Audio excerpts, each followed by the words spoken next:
Nous ne sommes pas au rendez-vous des exigences qui sont les nôtres, des objectifs que nous nous sommes donnés à nous-mêmes en matière de lutte contre le réchauffement climatique comme en matière de lutte pour la biodiversité. Au fond, aujourd'hui, je voulais simplement vous dire que l'appel que je voudrais lancer, ce serait celui du retour du courage. Sur deux sujets, déjà simplement pour commencer. Le courage de savoir bâtir la paix et le courage de la responsabilité. Je le crois très profondément. Le temps est à la reprise des négociations entre les États-Unis d'Amérique, l'Iran, les signataires du JCPOA et les puissances de la région, concernées au premier titre par la sécurité et la stabilité de celle-ci. Quels doivent être les termes, les objectifs de ces négociations? D'abord, la pleine certitude que l'Iran ne se dote jamais de l'arme nucléaire. Ensuite, une sortie de crise au Yémen.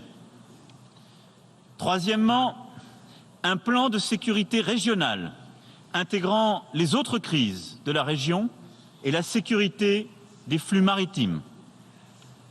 Enfin, une levée des sanctions économiques.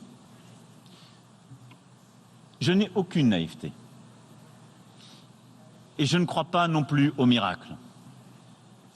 Je crois au courage de bâtir la paix.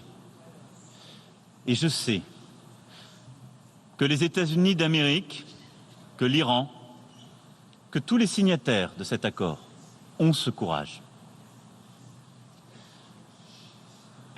C'est avec la même conviction que nous poursuivrons notre travail longuement discuté ces dernières semaines et lors du sommet du G7 de Biarritz sur la Syrie, la Libye, le Sahel. En Syrie, je veux ici saluer les annonces encourageantes faites hier par le représentant spécial du secrétaire général des Nations Unies et une avancée décisive dans la constitution, enfin, du comité constitutionnel tant attendu. Nous regardons tous la situation humanitaire à Idlib avec vigilance et exigence. Nous sommes tous attachés à la stabilité de la Syrie dans toutes ces régions et à la protection de l'ensemble des populations. Et nous continuerons d'œuvrer pour la construction d'une solution politique durable, inclusive en Syrie.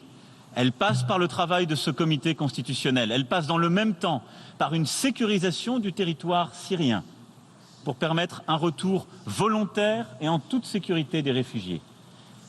Elle passe aussi par un processus électoral libre qui aura à intégrer l'ensemble des citoyens syriens. Sur la Libye, le sommet du G7 a